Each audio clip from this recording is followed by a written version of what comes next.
Argentina, el país a donde siempre hay que empezar de nuevo. A lo largo de la historia, los presidentes que asumen siempre hablan de una nueva Argentina, de un nuevo país que hay que empezar a construir, olvidándose de lo que venía de antes.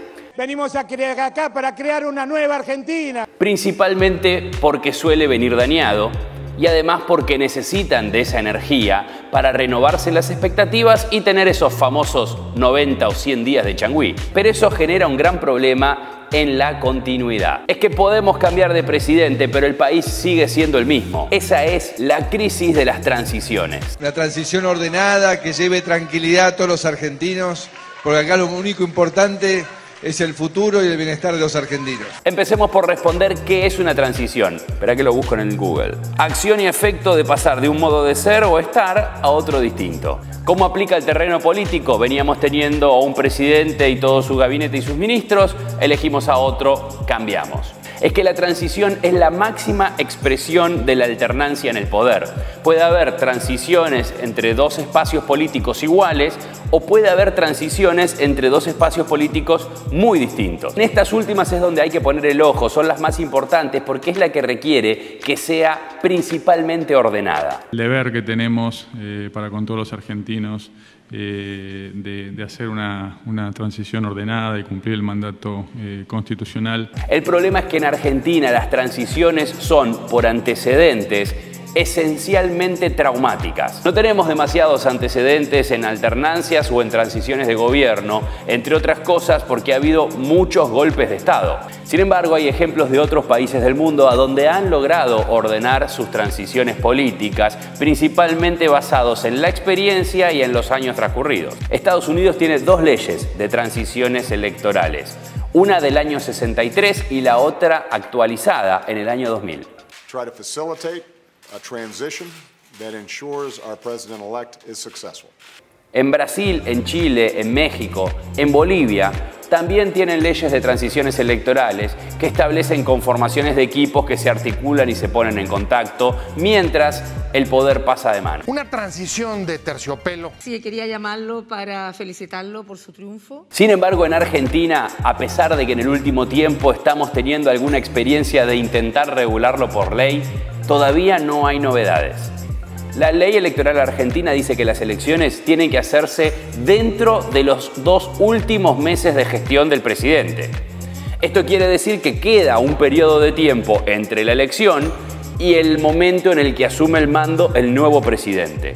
En el año 2016, la Cámara de Diputados aprobó un proyecto de ley de transiciones presidenciales. Sin embargo, ese proyecto nunca se terminó convirtiendo en ley. 138 votos afirmativos.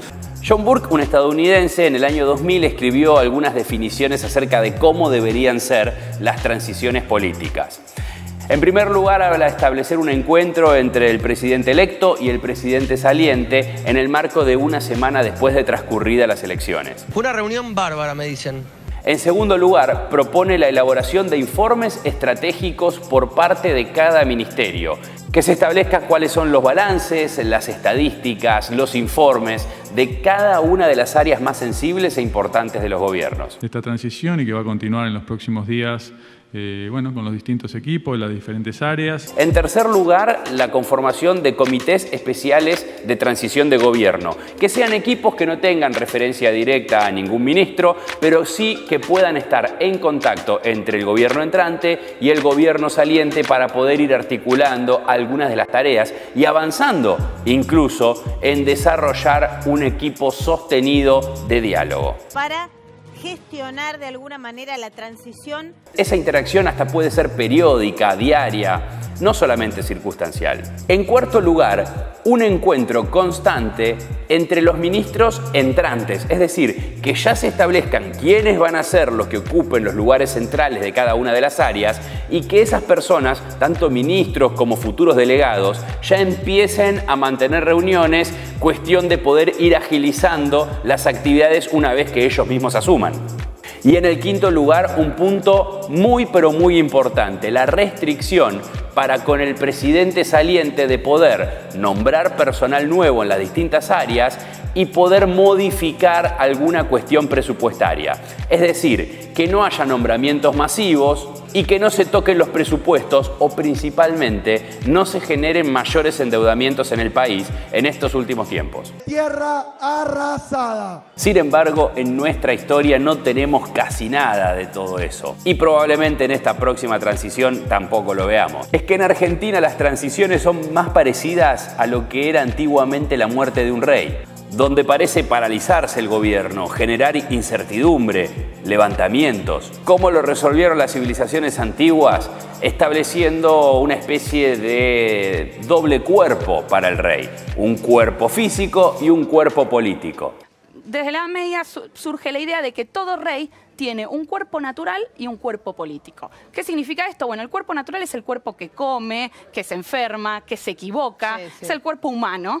Y el cuerpo político es la corona, es el cuerpo que nunca muere, es el cuerpo inmortal. Y es el cuerpo que cuando muere un rey migra automáticamente hacia el siguiente cuerpo natural. Ahora analicemos las transiciones políticas en Argentina desde el regreso de la democracia. Hemos tenido transiciones más largas y transiciones más cortas. La más larga es la de 55 días entre Alfonsín y Menem. Y la más corta es en el 2003, entre Duhalde y Néstor Kirchner. Y solamente fueron 11 días de transición. El repaso arranca con una transición realmente complicada, la de Raúl Alfonsín y Carlos Menem. Vamos a procurar que la transición sea lo menos traumática posible. Difícil hasta el punto de que no hubo manera de negociar. Menem dijo, yo estoy listo para asumir, tengo los equipos preparados, y Alfonsín tuvo que retirarse antes de tiempo. Que el señor presidente electo ha dicho en reiteradas oportunidades que está listo para asumir sus funciones. La crisis económica que reinaba por aquel entonces, con la hiperinflación y algunos levantamientos militares que se habían sucedido años anteriores, hicieron que Alfonsín fuera empujado a dejar su mandato antes de tiempo, pero ya habiendo sido elegido Menem. He resuelto resignar a partir del 30 de junio de 1989 el cargo de presidente de la Nación Argentina, con el que el pueblo me honrara desde el 10 de diciembre de 1983.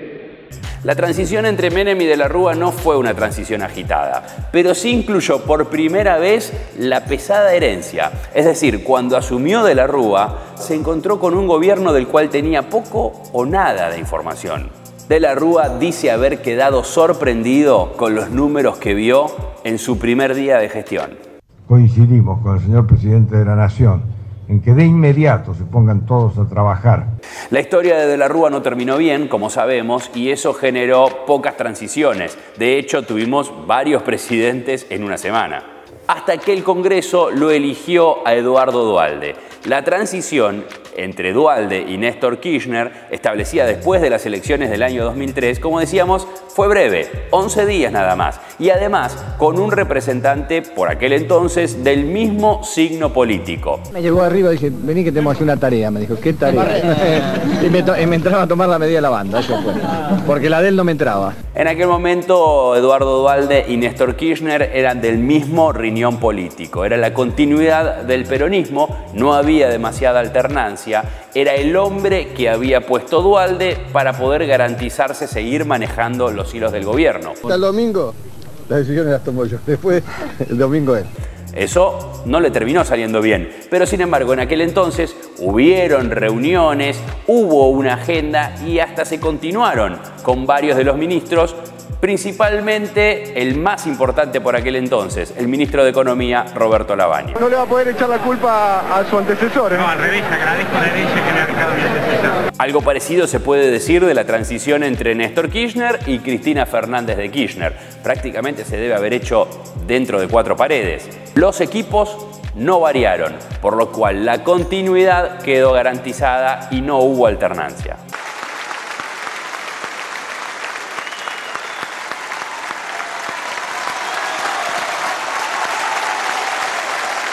Finalmente, la que marca el desorden que hay con las transiciones políticas en Argentina es la de Cristina Kirchner y Mauricio Macri, con el episodio de la falta de entrega de bastón de mando incluido. Vale la pena aclarar que en nuestro país tampoco tenemos ley de traspaso de mando. Es decir, no se sabe exactamente a qué hora y de qué día termina el mandato de un presidente para empezar el del próximo. Y por eso se generó este dilema por el cual tuvimos un presidente interino por unas horas, el presidente del Senado, Federico Pinedo, entre Cristina y Mauricio Macri. ¿Qué pasa? ¿Por qué tanto escándalo con el traspaso? Vamos a colaborar. No tocaron ninguno de esos temas estrictamente políticos. Sí, no, la verdad es que no, la reunión no valió la pena. Este hombre será presidente en ejercicio desde las 12 de la noche hasta 12 y cuarto, mediodía, que jure Mauricio Macri. En definitiva, la historia reciente y la no tan reciente demuestran que en Argentina algo tan sencillo como la alternancia en el poder se demora en las intenciones de los políticos y en sus egos. Les cuesta ceder, y más aún cuando lo que tienen que ceder es el poder.